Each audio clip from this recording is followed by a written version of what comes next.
So I'm literally running, my tits are jiggling, like my stomach is slapping me in the face. It's insane. I'm running in like slow motion, not because it was dramatic, but because I can't run fast because I'm a fat fuck.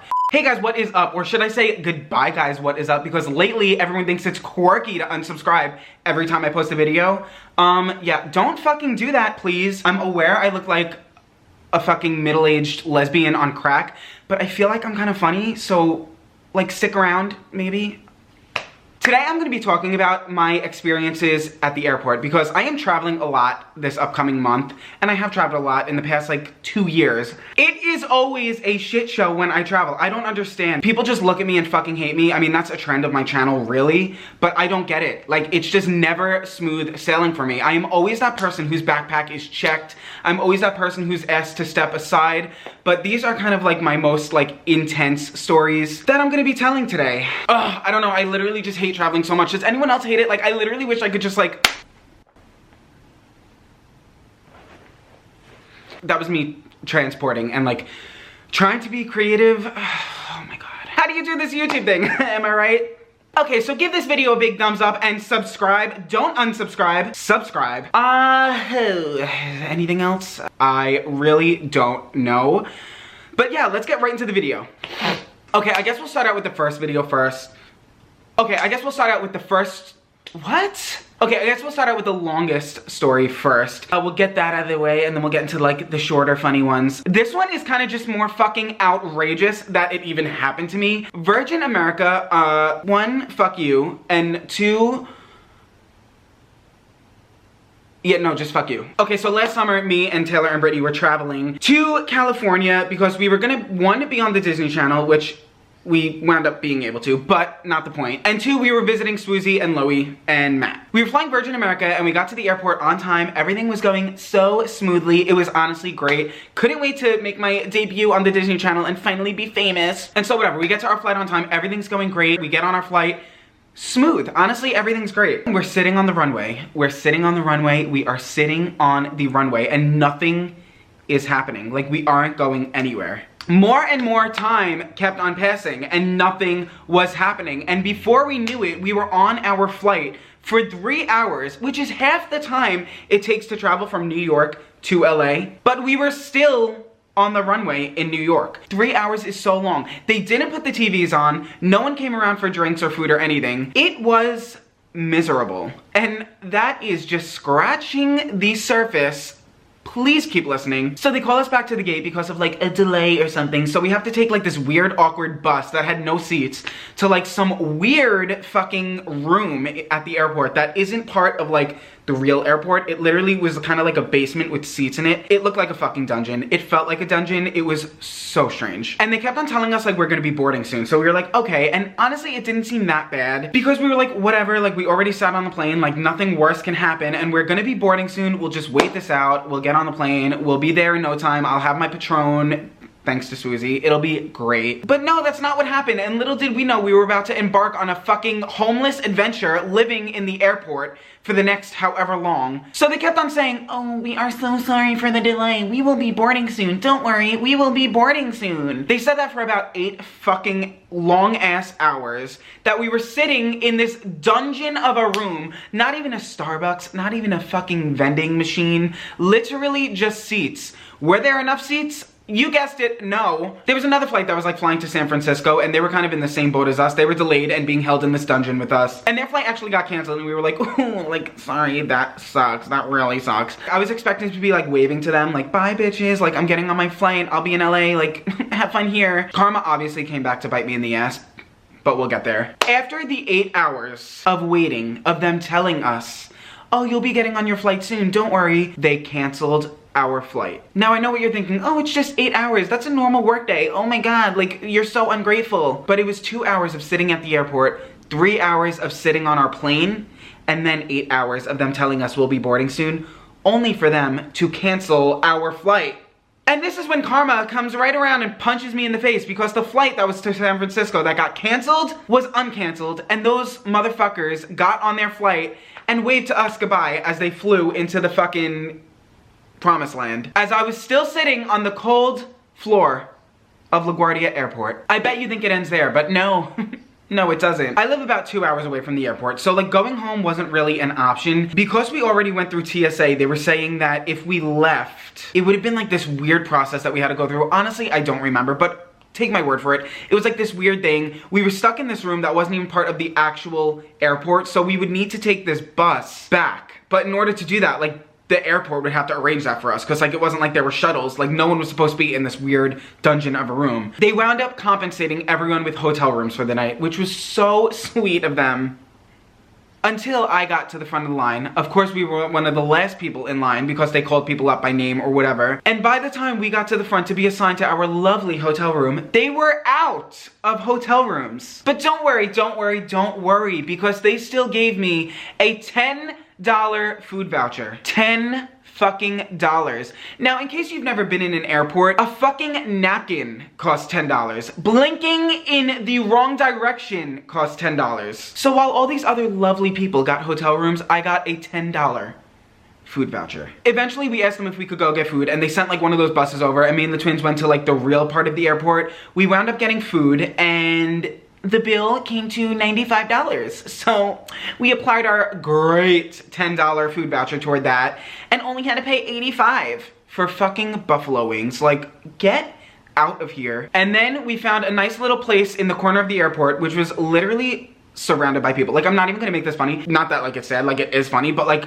it was literally a crowded gate, like just crowded everywhere. It's a New York airport, like New York City airport. There were people everywhere, and we had to just lay on the floor because it wound up being 19 hours before our flight was rescheduled, and they kept on delaying it and delaying it. Like, I would have went home for 19 hours, but they kept on saying like, oh, soon, soon. And finally, we got on our flight, and had to sit there for another 2 hours because it was delayed again. That's the end of that story. It was just insane because we spent literally 19 hours sleeping on the airport floor with people watching us. Like, who know, like my dick could have been out while I was sleeping. Like, I don't know. Oh my God, I never want to do that again. It literally makes me never want to fly again, but I went to go visit Nicole in Michigan in November, and it was a great time. Honestly, all my trips go great. It's the airport that fucks with me. So my trip was fine, and then she brings me to the airport for my return flight home, and the TSA line was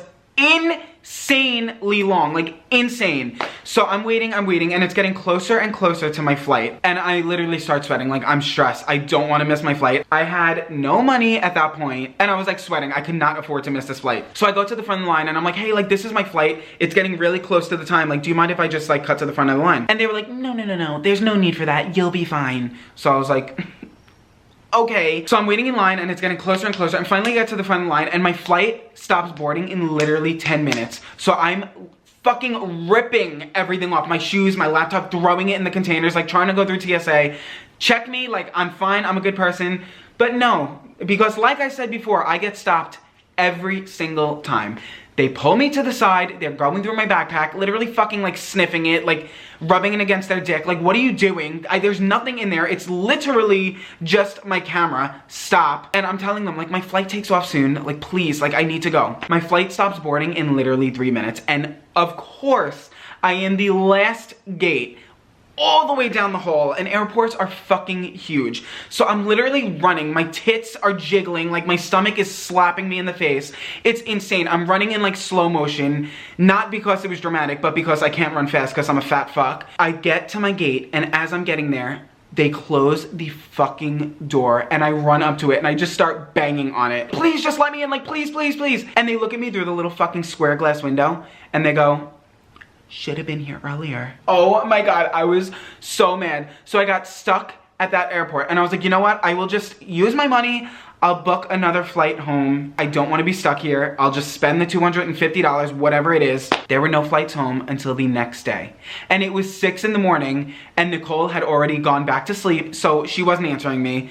It was a nightmare. I wound up having to like go to a different airline and buy a whole new flight for like an insane amount of money, but I made it home. And that actually is not even the story. The story happens when I got home to my airport. Now, I'm already defeated. I don't want to deal with anything. I'm like, I have had it with airports in the last few months. Like, It is just not my thing to travel. I get to the baggage claim and I'm waiting for my fucking luggage to come around the thing because mine's always the last one for some reason. And as I'm standing there in the crowd, I see this woman is standing next to me. And the woman's kind of like older. Like I want to say like she's in her 60s, maybe 70. I don't know. She was old. Not old to the point where like if you like knock her over, she'll break a bone, but like she was old. And then there's like all these like men around me, but like no one was together. It was like a lot of like single people, which was weird. I'm waiting for my luggage and all of a sudden like the kind of older woman's luggage is coming around and she goes to grab it. And as she goes to grab it, I guess it was moving like too fast for her. So she stumbles and there's people all around. So now like this is like where the bags are coming and she's like standing right here. And she goes to grab her bag, but it's going this way. So she stumbles this way and falls, but there's all other people standing right here, you know what I mean? So now she falls in between like the conveyor belt and like the people and she's just fucking like being dragged. Like I get it, times are rough, lady, but like let go of the fucking bag. You're literally Supermaning across the fucking floor screaming for help. I will say I am on the woman's side because none of the men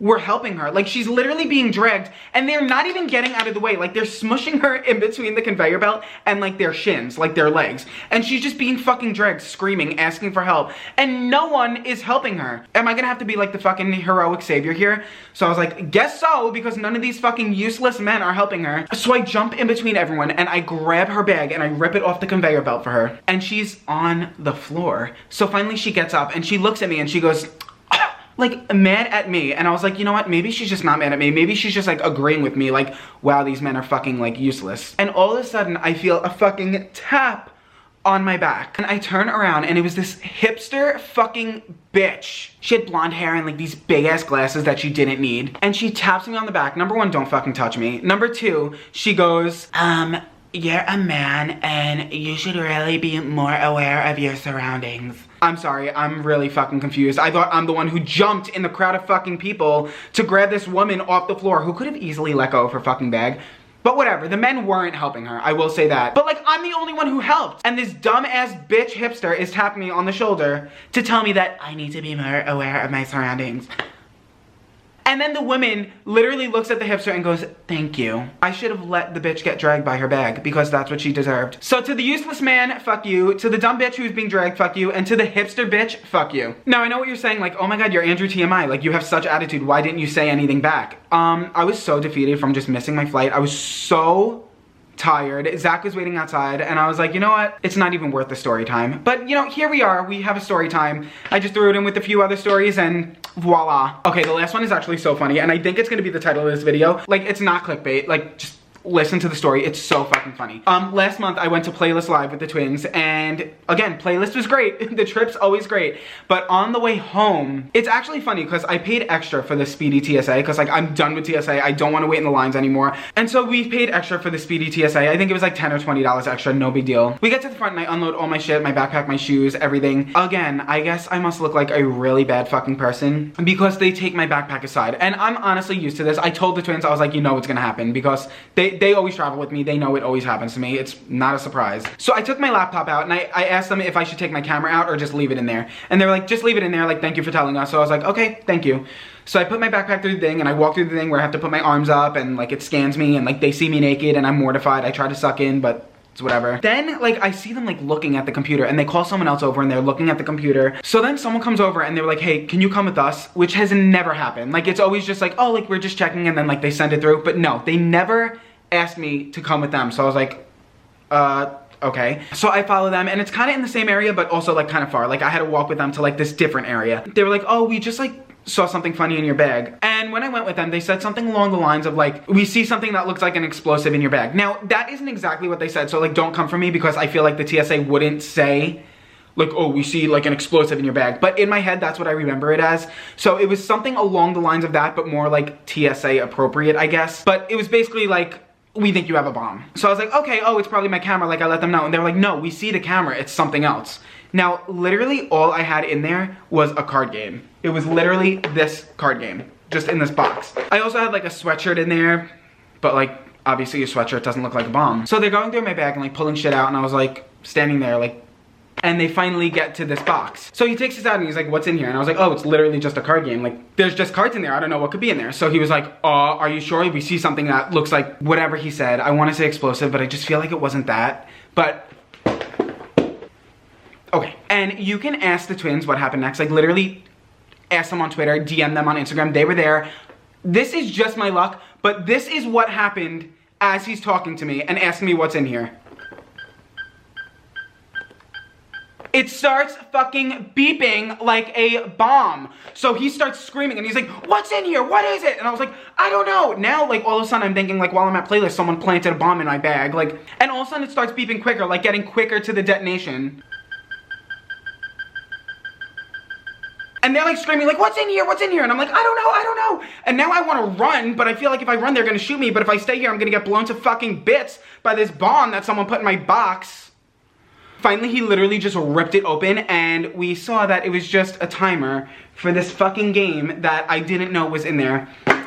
And we both started laughing hysterically. Like, thank God the guy had a good sense of humor about it, because he was laughing hysterically, and so was I. And he wound up just taking the batteries out, and I was sweating. I shit my pants. I pissed in my pants. I threw up in my mouth. I literally am sweating now just talking about it. I was so fucking stressed. I thought my life was about to end. But yeah, that is the last story. I actually have one more story that I told about 2.5 years ago or 2 years ago on YouTube, and it's about this huge fucking fight, like a brawl I got into on a plane, and I almost got kicked off the airplane. It was really funny, and it's kind of like a video in its own. So if you guys want me to retell that, leave a comment down below. Also leave a comment down below about what you hate about airports the most, because I will relate to you on it. But yeah, let me know if you want me to retell that story. It's so funny, and like I have pictures of the man that I fought and everything. My dad was there. Give this video a thumbs up and don't forget to subscribe. I have a lot more videos planned and coming your way. And follow me on all my social medias, which the links are gonna be down below. And yeah, I think that is it. Until next week, I will see you guys next week. Bye.